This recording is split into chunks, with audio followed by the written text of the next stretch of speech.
जय हिंद साथियों, स्वागत है आप सभी का हमारे YouTube channel Rajput study zero. तो दोस्तों, आज से हम स्टार्ट करेंगे आप सभी का नंबर सिस्टम, जो कि संख्या पद्धति है, एकदम शुरू से एकदम बेसिक लेवल से। तो वीडियो को इन्हें देखिएगा, बहुत ज़्यादा इंपॉर्टेंट है। इसमें आप सभी को बताएंगे संख्या पद्धति में क्या क्या आप सभी को पढ़ना है। ठीक है, तो चलिए स्टार्ट करते हैं।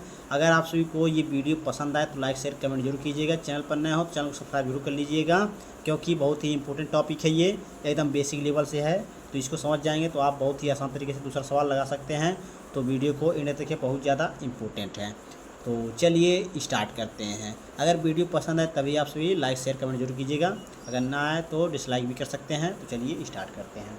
तो देखिए, हमारा जो नंबर सिस्टम है संख्या पद्धति, इसमें जो संख्याओं का वर्गीकरण हुआ है कुछ इस तरह हुआ है, देख लीजिए यहाँ पर। तो इसमें डायग्राम के माध्यम से कुछ समझ में आ जाए अच्छे से। तो देखिए यहाँ पर दिया है संख्या। ठीक है, संख्या यानी कि इसमें संख्या में आती है दो संख्या आता है, एक आपका वास्तविक संख्या आता है, एक काल्पनिक संख्या। जिसे हम इमेजिन कर सकते हैं वो हमारा वास्तविक संख्या है, जिसे इमेजिन नहीं कर सकते उसे हम क्या कहते हैं, काल्पनिक संख्या। यानी कि इसका मतलब ये है, देखिए, वास्तविक संख्या जिसे हम संख्या रेखा पर निरूपित कर सकें वो हमारा क्या है, वास्तविक संख्या। और जिसे जो है संख्या रेखा पर हम जो है नहीं निरूपित कर सकते उसे हम काल्पनिक रेखा कहते हैं। ठीक, वास्तविक संख्या में क्या आते हैं, परिमेय और अपरिमेय दोनों आते हैं। इसमें सभी संख्याएं आती हैं। ठीक है, P/Q के रूप में, भिन्न के रूप में और करड़ी के रूप में, ये सब आते हैं किसमें, वास्तविक संख्या में। काल्पनिक संख्या में क्या आता है, माइनस करड़ी में आता है। ठीक है, करड़ी में माइनस कोई संख्या दे दी। ठीक है, ये हमारा आता है काल्पनिक संख्या में। देखिए, का वास्तविक संख्या में क्या क्या आते हैं, परिमेय संख्या, अपरिमेय संख्या। अब उसके बाद इसमें परिमेय संख्या यहाँ से हट जाता है, उसके परिमेय संख्या में क्या आता है, परिमेय संख्या में आता है पूर्णांक और भिन्न। ठीक है, और दशमलव। तो पूर्णांक में क्या आता है, धनात्मक आता है, शून्य आता है, ऋणात्मक। ठीक है, पूर्णांक क्या होता है, धनात्मक और ऋणात्मक और शून्य तीनों होता है। ठीक है, उसके बाद गैर नकारात्मक, नॉन नेगेटिव, नॉन पॉजिटिव, गैर धनात्मक, होल नंबर्स आता है, प्राकृतिक संख्या आता है, और क्या आता है, अभाज्य संख्या, एकांक, यूनिटी जिसे बोलते हैं, अभाज्य संख्या यानी कॉम्पोजिट नंबर। इसमें दो इंपॉर्टेंट है आपका, ये एकांक का जो है, एकांक जो है ये थोड़ा कम है, इसमें ज़्यादा इंपॉर्टेंट नहीं, लेकिन अभाज्य और भाज्य ज़्यादा इंपॉर्टेंट। ठीक है, भाज्य और अभाज्य एकदम बेसिक से आपसे बताएंगे, बहुत ऐसे तरीके से आएगा। तो चलिए पहले हम देखेंगे वास्तविक संख्या। ठीक है, वास्तविक संख्या का परिभाषा, इसको एकदम डिटेल में पहले समझेंगे, उसके बाद हम समझेंगे क्या, परिमेय संख्या और अपरिमेय संख्या। तो चलिए देख लेते हैं पहले वास्तविक संख्या। चलिए देखते हैं। तो चाहे आप इसका फेयर भी बना सकते हैं, इसका जो है टॉपिक को जो है नोट भी कर सकते हैं आप अपने रफ कॉपी में। तो देखिए, सबसे पहले हमारा वास्तविक संख्या आता है। ठीक है, वास्तविक संख्या का परिभाषा कैसे लिखेंगे, देखिए, लिखेंगे जिसे क्या, जिसे संख्या रेखा पर, ठीक है, संख्या रेखा पर क्या कर सकते हैं, निरूपित किया जा सकता है, निरूपित किया जा सके। ठीक है, वही हमारा क्या है, वास्तविक संख्या। जैसे यहाँ पर लिख लो एग्जाम्पल में +5 हो गया। ठीक, और यहाँ पर प्लस का 7 हो गया, माइनस का 3 हो गया, और ये बटा में मान लो 14/5 हो गया। उसके बाद यहाँ पर ये क्या 0.0032 हो गया। ठीक, और ये आप करड़ी वाला भी, ठीक है, करड़ी में मान लेते हैं 17 आदि। ठीक है, ये सब यानी कि इसमें हम कह सकते हैं कि वास्तविक संख्या जो है इसमें सभी संख्याएं आ सकती हैं, यानी कि प्लस भी आएगा, धनात्मक, ऋणात्मक और भिन्न, और दशमलव और करड़ी। ठीक है, ये सभी संख्या यानी कि इसमें जो है परिमेय और अपरिमेय, ठीक है, दोनों संख्याएं आ सकती है किसमें, वास्तविक संख्या में। उसके बाद हमारा जो है अब आ जाता है इमेजिनरी नंबर, यानी कि जिसे हम बोलते हैं क्या, काल्पनिक संख्या। तो काल्पनिक संख्या में क्या होता है, थोड़ा समझ लीजिए, कंपटीशन की तैयारी करने वाले बच्चे इसको समझेंगे बहुत अच्छे तरीके से। ठीक है, चलिए समझिए। तो चलिए देखते हैं। तो देखिए, काल्पनिक संख्या का परिभाषा क्या लिखेंगे, लिखेंगे संख्या रेखा पर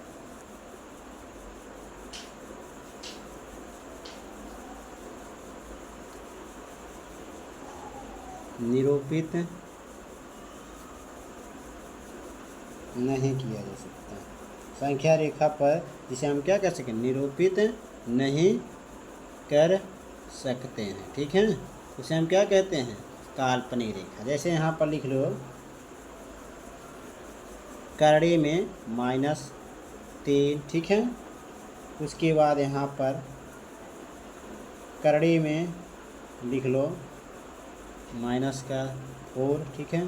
5 करड़ी में -7, ये सब लिख लिए, ठीक है। अब यहाँ पर देखिए ये जो माइनस है, ठीक है, इसका मतलब क्या है, देखिए करड़ी में -1, ठीक है, इसका मतलब हो गया आई। ठीक, अब आई का ये 3 में गुणा होगा तो ये 3 आई, देखो आई गुणे ये 3, ठीक है, कितना हो गया, ये हो गया 3i।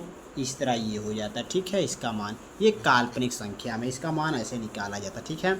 यहाँ देखो यहाँ एक है, एक छिपा है इसके आगे, 1 में 3 का गुणा करेंगे तो 3 ही आएगा, तो यहाँ हो गया 3 और ये आई, यानी कि इससे जो है करड़ी हट जाएगा, आई 3i हो जाएगा। ये काल्पनिक संख्या होता है, ठीक है, जिसे हम संख्या रेखा पर निरूपित नहीं कर सकते हैं। इसके बाद हमारा आ जाता है, देखिए वास्तविक संख्या पढ़े हैं आप सभी। इसमें आपका जो है क्या क्या आता है, परिमेय और अपरिमेय दोनों आता है। तो चलिए हम परिमेय संख्या देख लेते हैं। अब यहाँ पर लिखेंगे परिमेय संख्या, ठीक है, परिमेय संख्या, इसे हम क्या बोलते हैं, रेशनल नंबर, रेशनल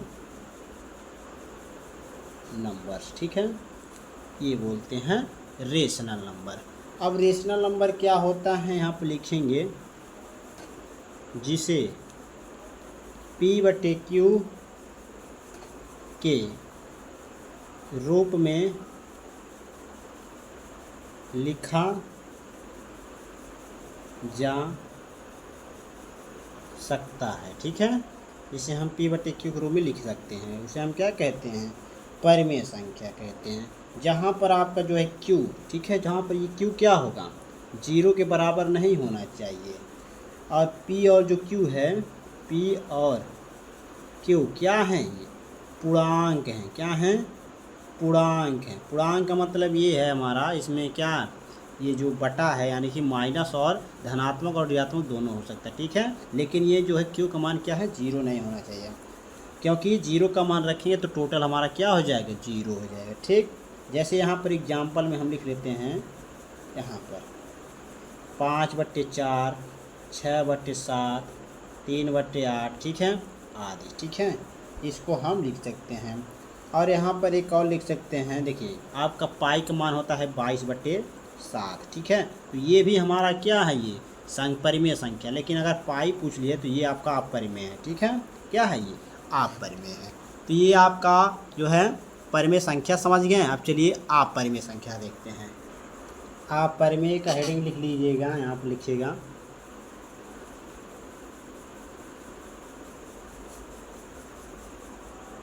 अपरिमेय, ठीक है, संख्या जिसे हम क्या बोलते हैं, इरेशनल नंबर,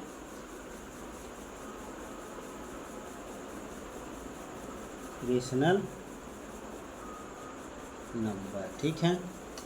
थोड़ा ब्लर हो गया, ठीक, अब सही है। चलिए अब ये हमारा अपरिमेय संख्या, ठीक। अब इसको क्या करेंगे, देखिए यहाँ पर लिखिएगा जिसे, ठीक है, जिसे P/Q के रूप में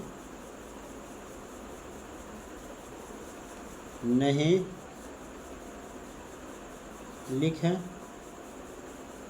सकते हैं, ठीक है, उसे हम क्या कहते हैं, अपरिमेय संख्या कहते हैं। जैसे यहाँ पर ये हमारा 0.12326 है, यहाँ पर हमको पता नहीं है कि कौन सी संख्या आ रहा है, यानी कि अगर हम एग्जांपल के तौर पर लें 0.3333, तो ये हमारा क्या है, ये परिमेय संख्या है। लेकिन ये अपरिमेय संख्या नहीं, कैसे नहीं है, देखो क्योंकि 3 के बाद हमारा 3 आ रहा है, 3 के बाद 3 आ रहा है, 3 के बाद 3, ये पता है हमको कि हमको जो है ये 3 के बाद 3 आएगा। लेकिन यहाँ पर नहीं पता, 1 के बाद 2 आया, 2 के बाद 3 आया, फिर 3 के बाद 2 आया, फिर 2 के बाद 6 आया, फिर 0, फिर 7, आगे पता नहीं है क्या क्या आएगा। तो ये हमारा कैसे नंबर है, अपरिमेय संख्या है।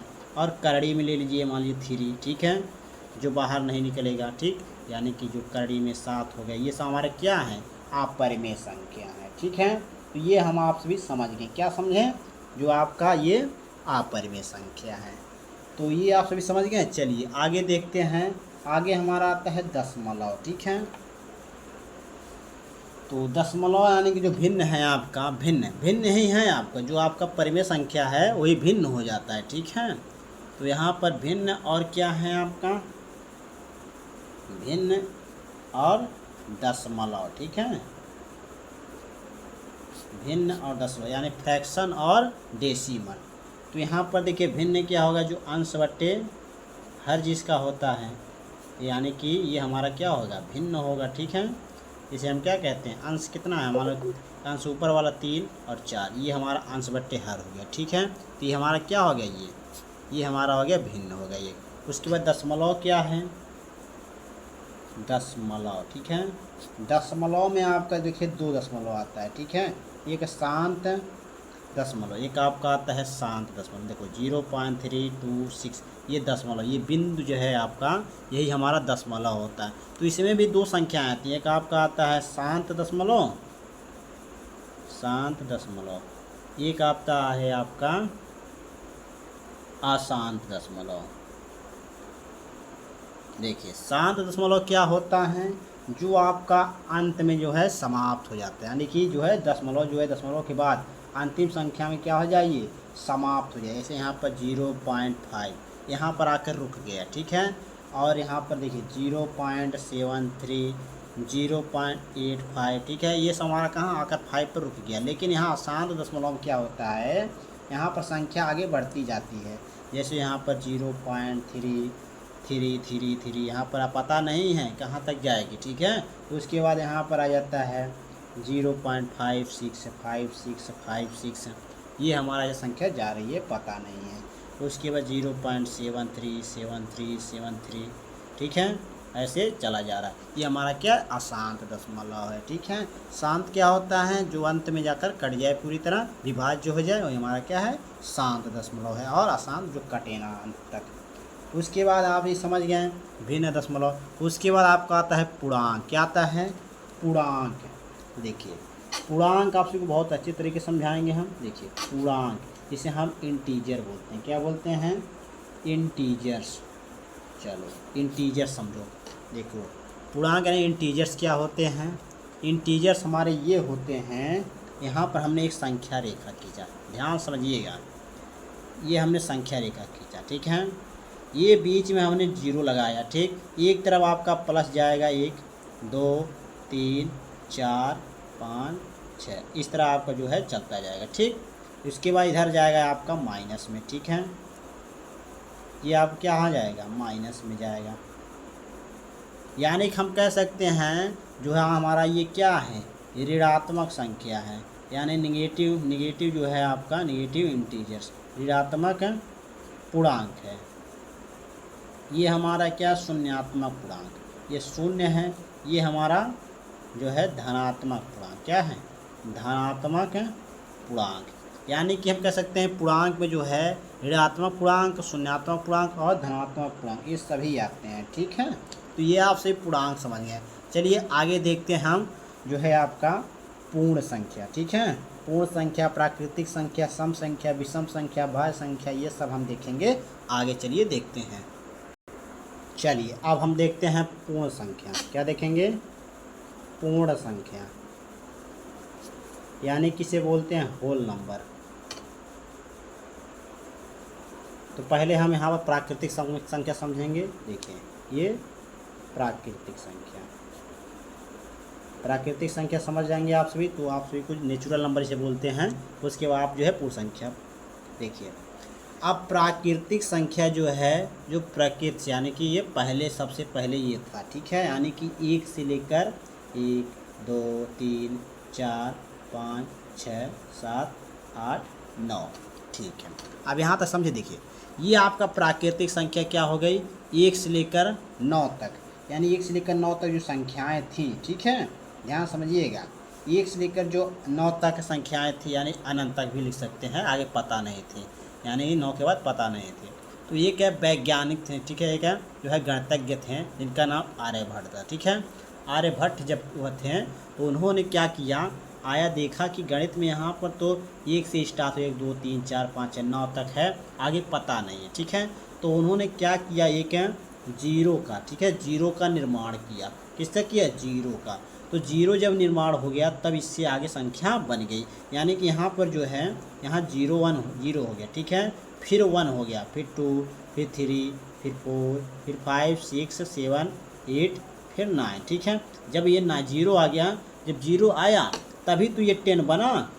देखिए अब यहाँ पर 0 नहीं था तो कहाँ पर बनता ये 10, लेकिन यहाँ पर जब 0 इन्होंने आविष्कार कर दिया, इन्होंने जो है 0 का निर्माण कर दिया, 0 की खोज की, तो यहाँ पर क्या हुआ, ये 10 बन गया, ठीक है। 0 1 के बाद 10 0 लगा तो 10 बना। अब देखिए अब 10 के बाद 90 जाएगा, 19 19 तक, 19 तक जाएगा, फिर 20 जो बनेगा यहाँ से 2 से बना ना, अब 2 के आगे 0 लगे 20 बन गया। इसी तरह 29 भी है, 0 लगा 30 बना, 39 49, इस तरह आपका जो है उसके बाद ये 0 लगता गया, इसलिए ये संख्या आगे बढ़ती चली गई, ठीक है। इस तरह संख्या बना। तो ये पूर्ण संख्या हो गया, यानी 0 से लेकर कहाँ तक, अनंत तक, ठीक है। जहाँ 0 से स्टार्ट हो हमारा पूर्ण संख्या, यहाँ से कंप्लीट हो गया, यानी पूर्ण हो गया, ठीक है। इसे हम होल नंबर बोल सकते हैं। प्राकृतिक संख्या जो 1 से लेकर 9 तक, ठीक है। ये प्राकृतिक संख्या समझ गए और पूर्ण संख्या समझ गए। अगर पूछा जाए कि पूर्ण संख्या क्या है तो 0 से लेकर कहाँ तक, अनंत तक, ठीक है। उसके बाद हमारा आ जाता है इवन नंबर। इवन नंबर समझ रहे हैं, इवन नंबर का मतलब होता है सम संख्या। इवन नंबर यानी कि सम संख्या, ठीक है, सम संख्या। ये क्या होता है, इवन नंबर जो 2 से कट गया, यानी कि 2 से विभाज्य हो जाए। विभाज्य का मतलब कट गया, ठीक है, भाग चला जाए, 2 से विभाज्य हो जाए, ठीक है।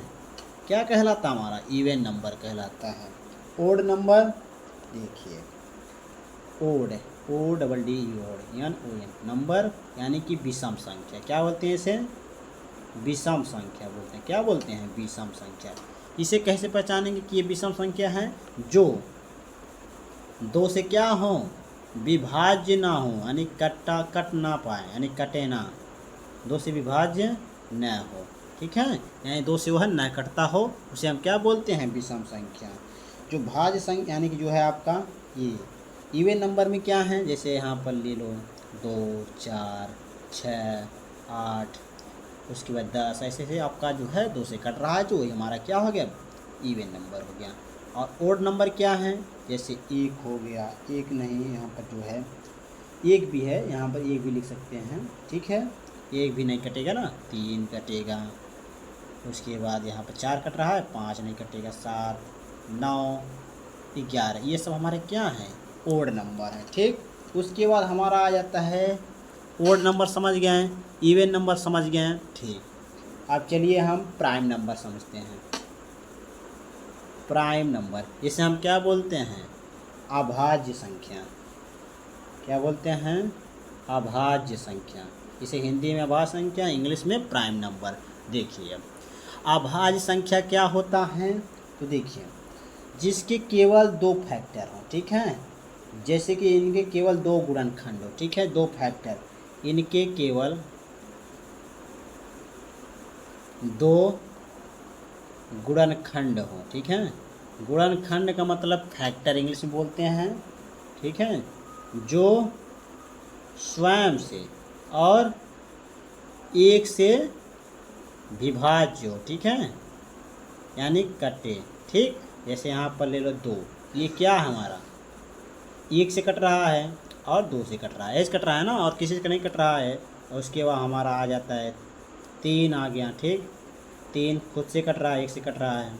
4 नहीं है, 5 ले लो, 5 हमारा क्या है, 5 से कट रहा है, 1 से कट रहा है, ठीक है, ये हमारा क्या है। उसके बाद 7 है, फिर 9 है, 9 नहीं है, ठीक, 9 देखो 3 3 3, यानी कि 9 से कटा 3 से कटा, यानी कि 11 है, 13। इस तरह आपका ये इवन नंबर हुआ, ये प्राइम नंबर हुआ। उसके बाद आपका कंपोजिट नंबर। कंपोजिट नंबर इसे क्या बोलते हैं, कंपोजिट नंबर को, कंपोजिट नंबर को हम बोलते हैं भाज्य संख्या। क्या बोलते हैं, भाज्य संख्या। यहाँ पर लिखिएगा भाज्य संख्या। ठीक, चलो, भाज्य संख्या जिसके अनेक गुणनखंड हो, जिसके अनेक गुणनखंड हो। ठीक है, जिसके अनेक गुणनखंड हो, जैसे कि यहाँ पर जो स्वयं से कटे, स्वयं से, एक से और, ठीक है, किसी अन्य संख्या से कटे, किसी अन्य संख्या से विभाज्य हो। क्या हो? विभाज्य हो। ठीक है, उसे हम क्या कहते हैं? कंपोजिट नंबर कहते हैं। जैसे यहाँ पर ले लो, 2 3 नहीं हुआ, 4, देखो 4 से स्टार्ट हो रहा है, तो यहाँ पर 4 से कट रहा है, 1 से कट रहा है, फिर एक संख्या और से कट रहा है, 2 से, यानी 3 संख्या हो गया। ठीक है, तो हमारा क्या हो गया? भाज्य। 6 ले लो, 6 से, 3 से, 2 से, 1 से, देखो 4 संख्या से कट रहा है ये। ठीक है, तो हमारा क्या हो गया? ये भाज्य संख्या हो गया। तो ये था आपका टॉपिक है। तो आई होप आप सभी को समझ में आ गया होगा। ये बहुत ही इंपॉर्टेंट टॉपिक था। आपके आज की इस वीडियो में मैंने आप सभी को बेसिक को पढ़ाया, एकदम बेसिक लेवल से। तो आज मैंने आप सबको बेसिक बताया। तो कल के वीडियो में आप सभी को जो है गुणनखंड करना बताएंगे, यानी फैक्टर करना, फैक्टर कैसे करते हैं। तो आई होप आप सभी को समझ में आया होगा। अगर समझ में आया हो तो लाइक शेयर कमेंट जरूर कीजिएगा। चैनल पर नए हो चैनल को सब्सक्राइब जरूर कर लीजिएगा। तो ये था हमारा आज का टॉपिक, नंबर सिस्टम। जो नंबर सिस्टम मैंने आप सभी को जो बेसिक था वो बता दिया। कल से हम स्टार्ट करेंगे गुणनखंड, यानी जो फैक्टर। ठीक है, फैक्टर करना। तो चलिए मिलते हैं आपसे नेक्स्ट वीडियो में।